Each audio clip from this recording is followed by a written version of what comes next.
திருச்சிற்றம்பலம். ஸ்ரீ பரஞ்சோதி முனிவர் அருளிய திருவிளையாடல் புராணம் பாகம் 343. திரு ஆலவாய் காண்டம். வாதவூரடிகளுக்கு உபதேசித்த படலம் பகுதி 86. பஞ்ச சாதாக்கியங்கள் பற்றி சிந்தித்துக் கொண்டு வருகின்றோம். அருவுருவத் திருமேனி உடையதாகிய சாதாக்கியமானது சிவசாதாக்கியம், அமூர்த்தி சாதாக்கியம், மூர்த்தி சாதாக்கியம், கர்த்ரு சாதாக்கியம், கர்ம சாதாக்கியம் என்று 5 தன்மைகளை உடையது. பஞ்சமூர்த்திகளிலிருந்து தோற்றிய சிவசாதாக்கியம் முதலிய 4ம் ஒன்றையொன்று பற்றி முறையில் 5வதாகிய கர்மசாதாக்கியத்தை அடைந்திருத்தலின் இது மற்றைய சாதாக்கியங்களிலும் விசேஷமுடையதாயிருக்கும். மூர்த்தியை ஒளி ரூபமாகவும் தண்டாகாரமாகவும் பிரியாமல் இருக்கின்ற அவயவங்களை உடையதாகவும் சிவதத்துவ ரூபமாகவும் பாவித்து வியாபகமாயும் லிங்கத்தின் ஈசானத்திலும் மேற்கு வடக்கு தெற்கு கிழக்குகளிலும் பாவிக்க வேண்டும். ஒளி ரூபம் சிவசாதாக்கியத்தையும் தண்டாகாரம் அமூர்த்தி சாதாக்கியத்தையும் பிரியாமல் இருக்கின்ற அவயவ மூர்த்தி சாதாக்கியத்தையும் சிவதத்துவ ரூபம் கர்த்ரு சாதாக்கியத்தையும் பரபிந்து வியாபகம் கர்ம சாதாக்கியத்தையும் குறிக்கும். பிரம்ம விஷ்ணு ருத்ரரை அதிஷ்டிக்கப்பட்ட பீഠத்தையும் அதற்கு காரணமாகிய மகேஸ்வரனை அதிஷ்டிக்கப்பட்ட கல்வபத்திரத்தையும் உடையதும் பிருத்திவி தத்துவம் முதல் சிவதத்துவம் இறுதியாக உள்ளதுமாகிய மந்திர சிம்ஹாசனத்தின் மீது சதாசிவமூர்த்தியானவர் 5 திருமுகங்களும் 15 திருக்கண்களும் 10 திருக்கரங்களும் 2 திருவடிகளுமாகிய 32 லட்சணங்கள் அமைந்தவராய் எழுந்தருளியிருப்பார். பஞ்சமூர்த்தி பேதங்களை தழுவி அமூர்த்திகளிடமாக இருந்து பஞ்சகிருத்தியத்தையும் செய்யும் பரமசிவனாருடைய சுத்த குணங்களாகிய ஈசானம், தத்புருஷம், அகோரம், வாமதேவம், சத்யோஜாதம் எனும் 5ம் கர்ம சாதாக்கியராகிய சதாசிவமூர்த்திக்கு திருமுகங்கள் ஆகும். அதிலே ஈசான முகமானது சிறு பிள்ளை முகம் போன்று பளிங்கு நிறமாய் ஈசான திசையை பார்த்து மேல் நோக்கியதாக இருக்கும். தத்புருஷ முகமானது யவ்வன பருவத்தை உடையதாக கோங்கம்பூ நிறம் போன்றதாய் கிழக்கு நோக்கியதாய் இருக்கும். அகோர முகமானது தூக்கிய தாடியை உடையதாய் வெளிப்பட்ட பற்களை உடையதாய் கண்டவர்கள் பயம் கொள்ளத்தக்கதாய் மிக்க கரிய நிறமாய் விருத்தர் முகம் போன்றதாய் வலத்தோளின் மேல் தெற்கு நோக்கி இருக்கும். வாமதேவ முகமானது மாதர் முகம் போன்று அவர்கள் ஆபரணங்களை உடையதாய் வெட்சிப்பூ நிறத்தாய் இடத்தோளின் மீது வடக்கு நோக்கியதாய் விளங்கி நிற்கும். சத்யோஜாத முகமானது அரசர் முகம் போன்றதாய் வெண்மை நிறம் உடையதாய் பிடரில் மேற்கு நோக்கியதாய் விளங்கி நிற்கும். 5 நிறங்களை உடைய 5 முகங்களை கொண்டது பஞ்சகிருத்தியத்துக்கு காரணரும் பஞ்ச கர்த்தாக்களை அதிஷ்டிப்பவரும் தாம் என்பதை அறிவிப்பதற்காக. ஆன்மாக்களினுடைய ஆணவம், கண்மம், மாயை ஆகிய மும்மலங்களை நீக்கவும் மோட்சத்தை கொடுக்கவும் பரமசிவத்திலிருந்து தோற்றிய சிவஞானம் ஒன்றே 28 ஆகமங்களாக பிரிந்தது. சதாசிவமூர்த்தியினுடைய ஈசான முகத்தில் உள்ள சத்யோஜாத முகத்தில் கௌசிகர் முனிவர் பொருட்டு காமிகம், யோகஜம், சிந்தியம், காரணம், அஜிதம் எனும் 5 ஆகமங்களும் வாமதேவ மூர்த்தத்தில் காஷ்யப முனிவர் பொருட்டு தீப்தம், சூக்ஷ்மம், சகஸ்ரம், அம்சுமான், சுப்ரபேதம் எனும் இந்த 5 ஆகமங்களும் பாரத்வாஜ முனிவர் பொருட்டு அகோர முகத்தில் விஜயம், நிஸ்வாசம், சுவாயம்புவம், அனலம், வீரம் எனும் இந்த 5 ஆகமங்களும் கௌதம முனிவர் பொருட்டு தத்புருஷ முகத்தில் ரௌரவம், மகுடம், விமலம், சந்திரஞான, முகபிம்பம் என்ற 5 ஆகமங்களும் அகஸ்திய முனிவர் பொருட்டு ஈசான முகத்தில் புரோத்கீதம், லலிதம், சித்தம், சந்தானம், சர்வோக்தம், பாரமேஸ்வரம், கிரணம், வாதுளம் என்ற 8 ஆகமங்களும் தோற்றின. எனவே எம்பெருமானே தந்திரமூர்த்தி ஆவார்.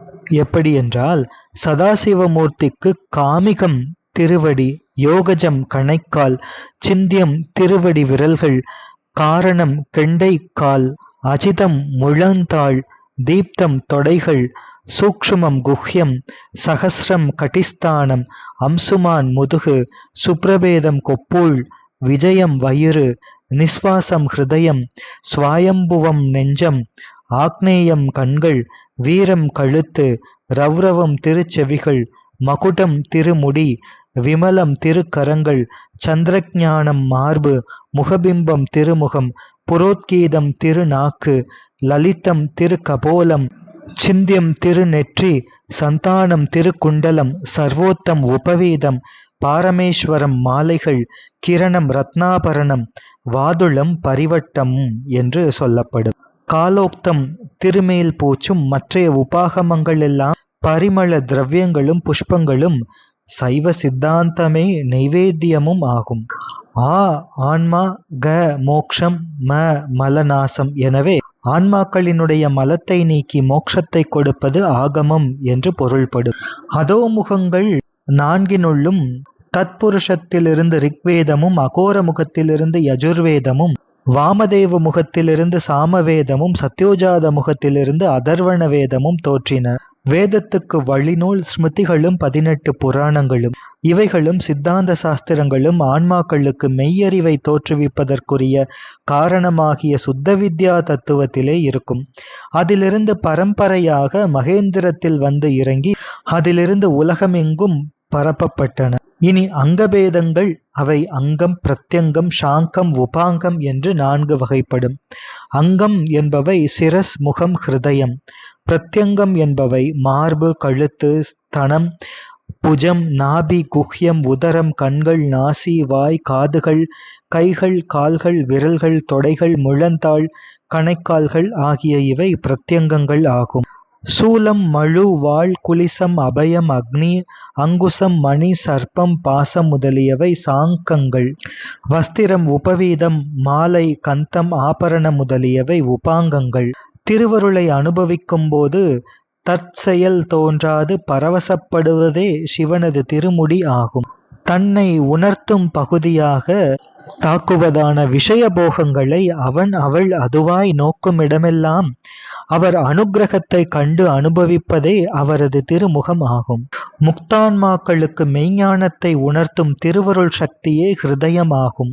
ஆன்மாவானது எவ்விடத்திலும் தோன்றாது யான் எனது எனும் அகங்கார மமகாரமாய் நின்ற பொய் அறிவு நீங்க திருவருள் ஞானம் பிரகாசித்து நிற்றலையே சிவபெருமானுடைய திருவடி என்பார்கள். சதாசிவமூர்த்தியினுடைய திருமேனி ஆன்மாக்கள் செய்த கன்மத்துக்கு ஈடாக அறிந்து ரட்சிக்கும் குணமாகிய மந்திரம் ஆகையால் மந்திர ரூபமாகிய ஞான சக்தியே வித்யாதேகம் எனப்படும். சூரியன், சந்திரன், அக்னி ஆகிய முச்சுடர்களையும் அதிஷ்டிக்கின்றவர் தாம் என்பதையும், கார்கபத்தியம், ஆகவனீயம், தட்சிணாக்னியம் எனும் 3 தீ வேள்வியில் அவை யாவும் தம்மிடத்தே பொருந்தி உள்ளன என்பதையும், எல்லா கர்மங்களையும் அறிந்து செய்யும் இச்சாசக்தி, ஞானசக்தி, கிரியாசக்திகளை உடையவர் தாம் என்பதையும் எம்பெருமானின் 3 திருநேத்திரங்கள் குறிக்கின்றன. ஹாரிணி, ஜனனி, ரோதயித்ரி என்ற 3 சக்தி வடிவினதாகிய 3 கவர்களை உடைய சூலப்படையானது முத்தொழிலை உடையவர் என்பதையும் மும்மலங்களை நீக்குபவர் என்பதையும் குறிக்கும். ஹாரிணி சம்ஹார கிருத்தியத்தை உடையதும் ஆன்மாவை தத்துவத்தினின்றும் தத்துவாந்தரத்தை அடைவிப்பதுமாயிருக்கும். ஜனனியானது சிருஷ்டி தொழிலுக்கு காரணமாயிருக்கும் போகங்களில் நியதி செய்வது ரோதயித்ரி எனப்படும். பறைக்கு மேலானவரும் லயசிவமாயிருப்பவரும் தாமே என்பதை உணர்த்துவதற்காக பராசக்தி ரூபமானதும் லயஸ்தானமானதுமான மழுவை ஏந்தியிருக்கின்றார் எம்பெருமான். ஜனன வேரின் கொடியை அறுப்பவரும் எல்லாரையும் அடக்கியாளலால் வந்த புகழை உடையவரும் தாம் என்பதை அறிவிக்க ஞான வடிவான வாளை ஏந்தினார். ஒருவராலும் கெடுத்தற்கு இயலாத சுத்தமாயையை அதிஷ்டிக்கும் குணமுடையவர் தாம் என்பதை அறிவிப்பதற்காக துஷ்டர்களை பேதிக்கின்ற குணமாகிய குலிசத்தை ஏந்தினார். உலகத் துன்பத்துக்கு பயப்பட வேண்டாம் என்று அனுக்கிரகம் செய்யும் குணத்தை அபயம் குறிக்கும். ஆன்மாக்களை பந்தித்த பாசங்களை நீரு ஆக்குபவர் தாம் என்பதை உணர்த்துவதற்காக சம்ஹார வடிவாகிய அக்னியை தாங்கினார்.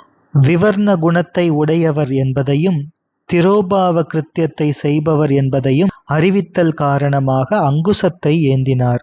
நாத தத்துவத்திற்கு தலைவர் தாம் என்பதை உணர்த்துவதற்காக நாதமயமாகிய மணியை ஏந்தினார். சர்பத்தினுடைய விரிவு சுருக்கம் போல பிரபஞ்ச தோற்ற ஒடுக்கம் இருக்கும். எனவே உலகத்துக்கு நிமித்த காரணர் தாம் என்பதை அறிவிப்பதற்காக குண்டலினி சக்தி ரூபமாகிய பாம்பை ஏந்தினார்.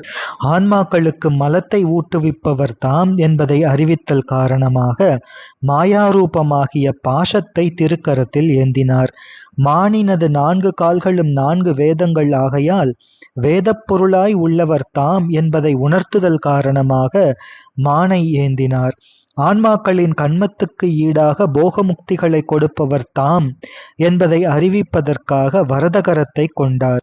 சஞ்சிதம், பிராரப்தம், ஆகாமியமாகிய மூவகை துயரத்தையும் கெடுத்தருளும் காரணமாக இளமையான புன்சிரிப்பை கொண்டார்.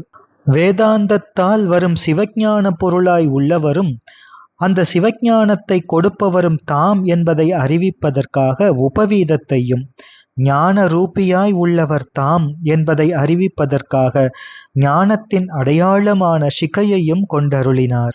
பக்குவ ஆன்மாக்களை மோட்சமாகிய பேரின்ப வெள்ளத்தில் அழுத்துதல் என்பதற்காக ஊன்றிய திருவடியினும், அடியார் உள்ளத்தில் கலந்திருந்த இன்ப பூரணமாயிருக்கின்ற ஞான குஞ்சித பாதத்தினாலும், திருவருள் பிரகாசம் பொருந்திய சிலம்பையும் வீரக்கழலையும் பிரியாமல் தரித்தமை ஆன்மாக்களை சோரமாக தன் வசப்படுத்துகின்ற முன்வினையை வென்று பிறவித் துன்பத்தை அறுக்கும் மல வைரி தாம் என்பதை உணர்த்துவதற்காக.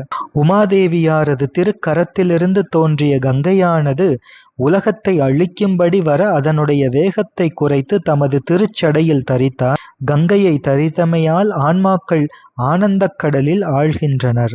சிவபெருமான் இவைகளையெல்லாம் கொண்டமை தமது பிரயோஜனத்தை கருதி அன்று.